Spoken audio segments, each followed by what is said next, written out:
শেষ পর্যন্ত বুঝলাম সংসারটা আমার ছিল, কিন্তু আমি সংসারে ছিলাম না। জানো, সবচেয়ে বেশি কান্না সে মানুষটাই করে যে সবার মুখে হাসি ফোটানোর জন্য নিজের চোখের জল লুকিয়ে রাখে।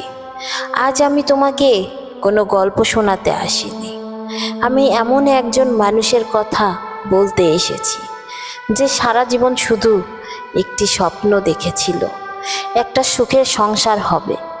যে নিজের ইচ্ছাগুলো মেরে ফেলেছিল, নিজের শখগুলো ছেড়ে দিয়েছিল, নিজের স্বপ্নগুলো আলমারির পুরনো ডয়ারে তুলে রেখেছিল, কারণ সে ভাবতো আজ একটু কষ্ট করি, একদিন সবাই সুখে থাকবে।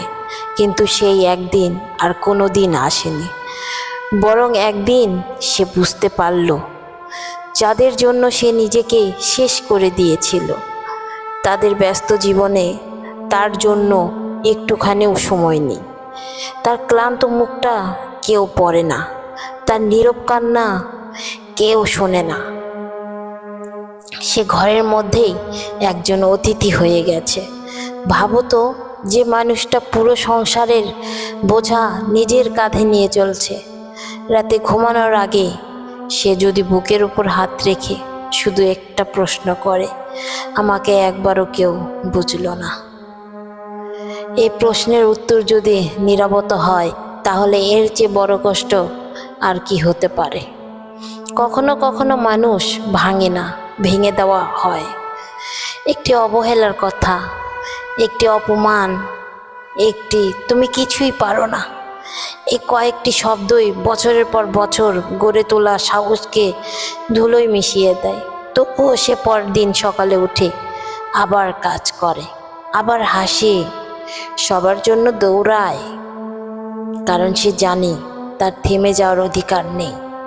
কিন্তু আজ আমি সেই মানুষটাকে একটা কথা বলতে চাই, শোনো, তুমি ব্যর্থ নও, তুমি দুর্বল নও, তুমি শুধু ক্লান্ত। আর ক্লান্ত মানুষকে বিচার করা যায় না, তাকে একটু ভালোবাসা দিতে হয়, একটু সম্মান দিতে হয়, একটু বলতে হয় আমি তোমার কষ্টটা বুঝি। মনে রেখো, যে মানুষটা নিজের ভেতরের ঝড় লুকিয়ে অন্যকে আশ্রয় দেয়, আল্লাহ তাকে কখনো বৃথা যেতে দেন না। তাই আজ যদি তোমার সংসার তোমাকে না বুঝে, নিজেকে হারিয়ে ফেলো না।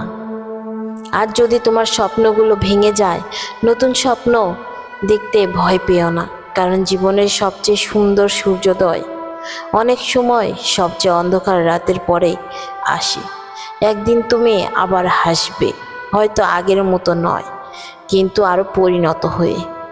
আর তখন তুমি বুঝবে তোমাকে ভাঙার জন্য যে কষ্ট এসেছিল, সে কষ্টই তোমাকে নতুন মানুষ বানিয়েছে। তাই আজ কেঁদে নাও, কিন্তু হেরে যেও না, কারণ যে মানুষটা এখনো বেঁচে আছে, তার জীবনের শেষ অধ্যায় এখনো লেখা হয়নি।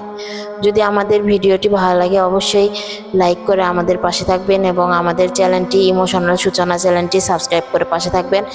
এরপরের ভিডিওটা হয়তো আপনার জীবনের সাথে আরও গভীরভাবে মিলে যেতে পারে।